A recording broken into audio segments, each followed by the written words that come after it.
Have you ever sat across from someone you once thought loved you, only to realize their So, smile was nothing more than a so, mask, a carefully rehearsed performance hiding greed and betrayal? That was me, sitting in a courtroom where my marriage was ending, my husband's pen scratching across divorce papers as he smirked like a man who believed he'd already won the game. But what he didn't know, what he could never have imagined, was that the next few minutes would shatter his arrogance completely. My name is Elena Mitchell, and this is the story of how my husband, Daniel Liu, the man who once swept me off my feet with charm and luxury, mocked me, belittled me, and underestimated me until the truth my father left behind turned the entire courtroom upside down. 3 years earlier, I was a very different woman. Back then, I was just a high school English teacher in Philadelphia. I loved my students, though the paychecks barely covered my rent and the bills stacked up after my father passed away from cancer. My dad had been my rock, a quiet man who worked as a maintenance supervisor at a small plant. We weren't rich, far from it, but he gave me something Daniel would never understand: unconditional love and the belief that I was enough just as I was.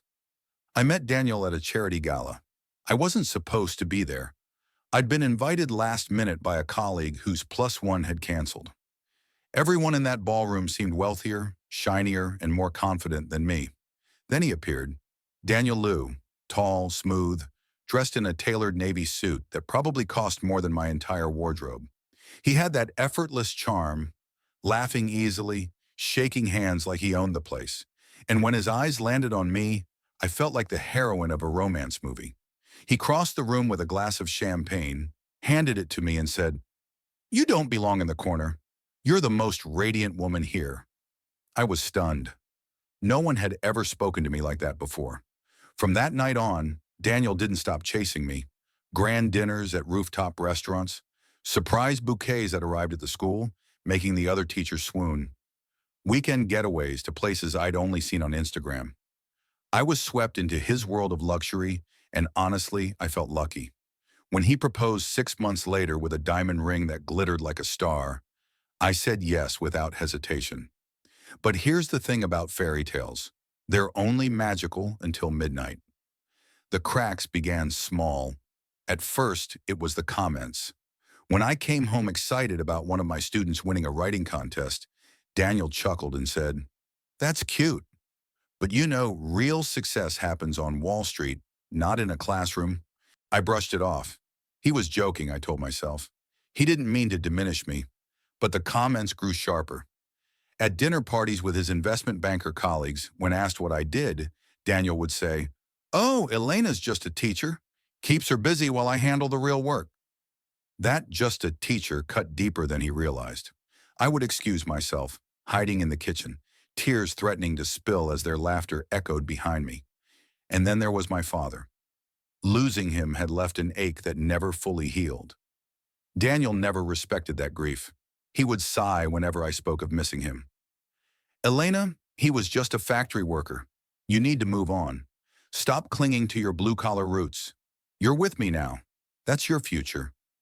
Even then, I defended him. I told myself he was ambitious, driven, that maybe he was right. I was lucky. But the truth? His words were poison, and slowly they eroded the confident, independent woman my father had raised. 2 years into our marriage, the mask slipped further. Daniel stopped coming home on time. His phone never left his hand. He laughed into late-night calls with someone named David while stepping into another room to talk. And me? I was left reheating leftovers alone at our marble kitchen island, wondering what happened to the man who used to hold my hand under candlelight. But the worst moment, the moment that shattered every illusion, came one March evening. I returned home after a long day at school, heart still glowing from a breakthrough with a struggling student. I wanted to share the joy with my husband, but as I approached his study, I froze. Daniel was on the phone laughing. His voice, once so warm, now sounded like a knife. "Trust me, David, she's so naive. She thinks I married her for love. Of course I have a prenup. When we divorce, she'll get nothing. And her father's land? Already tied up. She doesn't even realize she signed it away. She's been so easy to control. It's almost funny." I can't even describe what I felt. My stomach dropped. My skin burned. My world cracked in two. I backed away from that door as if it were fire. The man I had defended, trusted, and built a life with had just admitted that everything, every kiss, every promise, every whispered, "I love you," was a performance. And I had been the fool applauding from the audience. That night I lay beside him in bed, staring at the ceiling while he slept soundly, unaware that I had heard every word. My heart was breaking, but a spark of something else ignited inside me too. Anger. For the first time in years, I remembered my father's voice telling me, "Elena, never let anyone convince you that your worth depends on them. You are enough." The next morning, while Daniel kissed my forehead and left for work as if nothing was wrong, I knew my life was about to change. I called in sick to school, a first for me, and spent the entire day combing through our financial documents. And what I found nearly broke me again. The house, in his name only. The joint bank accounts, set up so that Daniel had full control while my access was restricted. And the papers I had signed over the years, papers I thought were routine mortgage or insurance forms, were cleverly worded contracts that stripped me of rights to almost everything, including the land my father left me. I sat at the kitchen table with those documents spread out, shaking, realizing that the man who promised to protect me had built an elaborate trap to destroy me instead. But here's the part Daniel didn't expect. I wasn't going to go quietly. A week later, I walked into the office of Margaret Willis, a divorce attorney known for her tenacity. She was in her 50s, sharp-eyed, with the kind of presence that immediately makes you sit straighter. I told her everything. When I finished, she leaned back in her chair and said, "Elena, I won't lie. This is going to be a tough battle. Your husband's lawyers knew what they were doing. But tell me about your father's land." "It's nothing," I said bitterly. "Just an old property with a broken barn. Daniel said it wasn't worth much." Margaret smiled knowingly. "Has it ever been appraised?" I shook my head.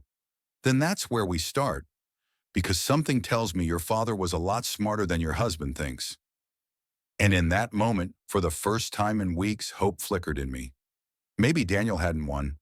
Maybe, just maybe, this story wasn't over. Do you believe in hidden truths? That sometimes the people we underestimate the most, even our own parents, may have prepared something for us long before we ever needed it? I didn't. Not until I discovered what my father had really left me. When attorney Margaret Willis suggested we appraise the land my father had passed down to me, I almost laughed. My dad had been a maintenance supervisor, not some secret tycoon. He fixed boilers and machines, worked long shifts, and wore the same worn-out boots until the soles gave way. What could he possibly have left me except memories? But Margaret insisted. She hired a professional appraiser, and a week later, she called me into her office with a look on her face I'll never forget. "Elena, sit down," she said, her tone unusually serious. "I have news that's going to change everything." My stomach tightened. "What is it?" She pushed a folder across the desk. "That land your father left you, it sits on top of a natural gas deposit. The appraisal values it at nearly $12 million. I gasped so loudly people in the hallway probably heard me. My father's land? The worthless patch with the collapsing barn? I shook my head. Number. That can't be right. My dad, he lived paycheck to paycheck. He couldn't have known. Margaret leaned forward. "Elena, your father may not have had a flashy job, but he was smart. Sometimes the quietest people are the ones planning the furthest ahead. And that's not all. We also found something else." My heart pounded. "What?" "A trust account. Your father had been investing small amounts of money for decades. Careful stock picks, savings accounts, compound interest. He was more financially savvy than anyone gave him credit for. That account has been growing in silence. Do you know how much is in it today?" I braced myself. "How much?" "2.3 million." The room spun. I clutched the edge of the chair, trying to steady myself. "No, that's impossible. My father never told me." Margaret's eyes softened. Sometimes parents don't tell their children everything, not because they don't trust them, but because they want to protect them. This trust was designed to stay hidden until either you turned 30 or if necessary, in the event of a divorce. Tears blurred my vision. My father. He had known. He must have suspected that the world could be cruel to me, that someone might one day try to take advantage of me. He hadn't been rich, but he had been wise. Wise enough to build a safety net I never realized existed. At that moment, a strange mix of emotions washed over me. Grief for the father I still missed every day, gratitude for his foresight, and fury. Fury that Daniel, the man who mocked my dad as just a factory worker, had no idea he was trying to steal from a man far smarter than him. Margaret placed a hand on mine. Listen carefully. We're not going to reveal this yet. If Daniel and his lawyers believe you have nothing, let them. It'll make the revelation in court that much more devastating. Timing is everything. I nodded, though my hands trembled. For the first time in years, I felt like I had power. Not just because of the money, but because I realized my father had believed in me when I couldn't even believe in myself. The weeks that followed were a blur of legal meetings and quiet planning. I continued living under the same roof as Daniel, pretending to be the naive wife he thought I was. At night, I listened to him tapping away on his phone, probably texting his friend David about how soon he'd be rid of me. By day, I met with Margaret, gathering documents, building evidence, and preparing for battle. And the more I saw of Daniel, the more I realized just how much he had underestimated me. He would strut around the house, making calls about his next big deals, sneering when he saw me grading papers at the dining table. "Still wasting your time with those essays?" he'd say. "If you'd listened to me, you'd be living like a queen by now." I wanted to scream at him, to tell him about the fortune my father had left, to wipe that smug grin off his face right then, but I held my tongue, remembering Margaret's words. Let him think he's winning. The bigger the arrogance, the harder the fall. Every insult became fuel. Every smirk became a promise that one day he would choke on his own pride. The divorce proceedings began in late October. The courthouse was cold, the kind of cold that seeps into your bones, making you feel smaller. Daniel walked in wearing his most expensive charcoal gray suit, flanked by two attorneys from one of the most prestigious law firms in the city. He carried himself like a king entering his throne room. When his eyes met mine, he smiled faintly, almost pityingly. That smile said, "You've already lost, Elena. You should be grateful I'll leave you scraps." And honestly, a part of me wanted to crumble. For years, I had let this man make me feel like less. But then I remembered my father, remembered Maria, the student who once hugged me and said, "You changed my life, Miss Mitchell." I straightened my back. I wasn't going to disappear, not today. Judge Patricia Harris presided over the case. She was a seasoned judge with sharp eyes that missed nothing. As the hearing began, Daniel's lawyer stood and painted a picture of my husband as a generous man. "Your Honor," the lawyer said smoothly, "my client has been more than fair. Despite Mrs. Liu's limited contribution to the marital assets, he is willing to offer her a settlement that ensures she can live comfortably. He asks only that the property, land inherited from her late father, be sold to cover the marital mortgage." I felt my stomach clench.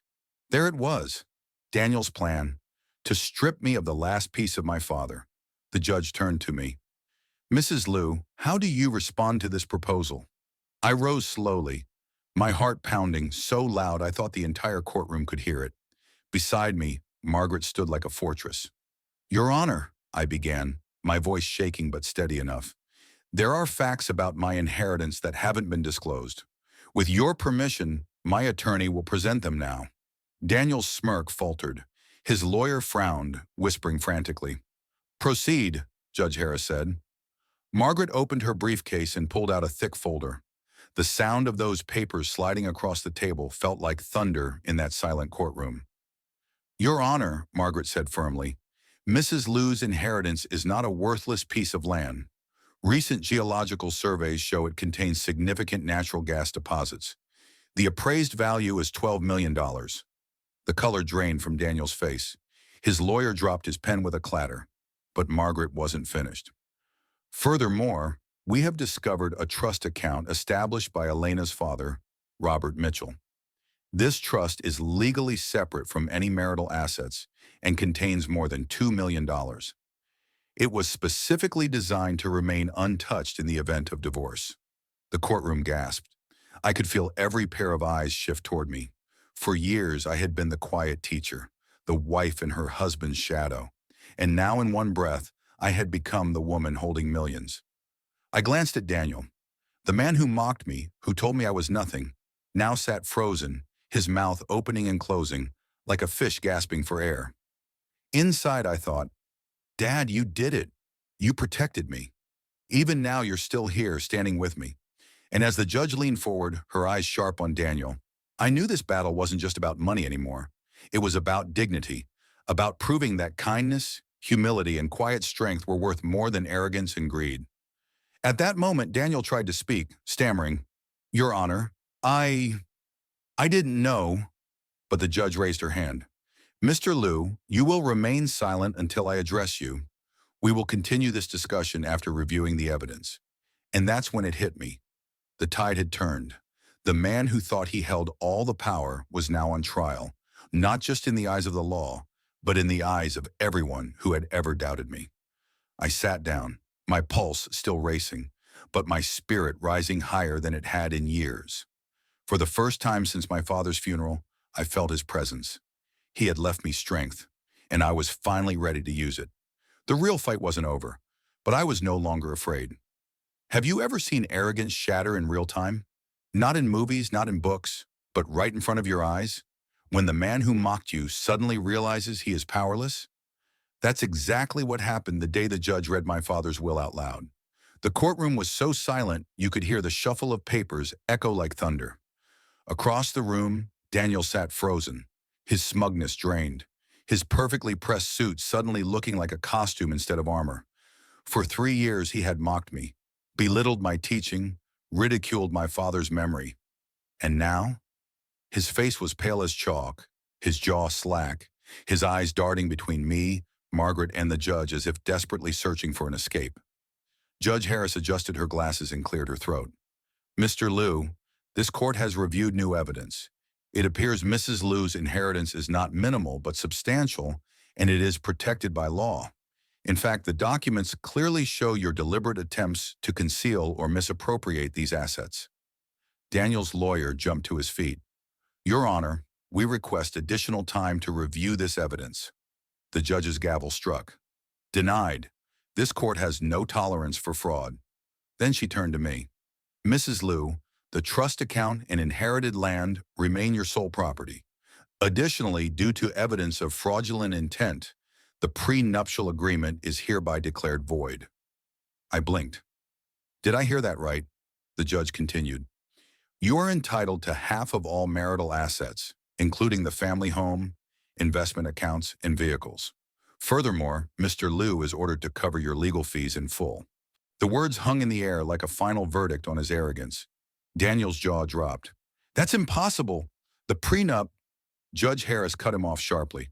Mr. Liu, your prenup is worthless. Fraud nullifies contracts. You attempted to manipulate your wife into signing away her rights while deliberately hiding assets. That is not only unethical, it's illegal. For the first time, I saw Daniel sweat. The man who once strutted through boardrooms and dinner parties with effortless confidence now looked like a boy caught cheating on an exam. Margaret leaned close and whispered, We won. When the gavel finally came down, declaring the divorce finalized, Daniel didn't move. He sat there stunned, as though the world he built on lies had just collapsed. And maybe it had. I stood gathering my things. My legs trembled, not from fear but from the weight of freedom finally settling in. 3 years of manipulation, control, and humiliation, all behind me now. As I walked out of the courtroom, Daniel rushed after me, his voice cracked with desperation. Elena, wait! I stopped, turning slowly. The man before me wasn't the polished investment banker who once swept me off my feet. He was broken. His tie hung loose, his eyes wild. We can fix this, he pleaded. I made mistakes, yes, but we loved each other once. I loved you. I shook my head, my voice steady. No, Daniel. You love control. You love the idea of making me feel small so you could feel big. That isn't love. That's abuse. His face twisted. Please, I'll change. And here's the thing. I didn't even feel anger anymore. I felt pity because Daniel had spent so long chasing wealth, image, and power, he lost the one thing that mattered, character. I looked him dead in the eye. My father was a maintenance supervisor. You mocked him for being blue collar. But you know what? He left me more than money. He left me dignity, he left me wisdom, and he left me proof that real wealth isn't in a bank account. It's in kindness, integrity, and the love you show the people around you. You'll never understand that. I walked away, leaving him standing in the parking lot, shouting my name. For the first time in years, his voice didn't pull me back. It pushed me forward. Life after Daniel wasn't easy at first. Divorce always leaves scars, but slowly I began to heal. At school, my students noticed the change. "Miss Mitchell, you smile more now," one of them said. And it was true. I had found joy again, not because of the money my father left me, but because I finally reclaimed myself. I invested part of the inheritance into scholarships for underprivileged students, the kind of kids who reminded me of myself, dreaming big despite limited means. Watching them succeed, watching their faces light up when they realized someone believed in them, filled me with more pride than any mansion or car ever could.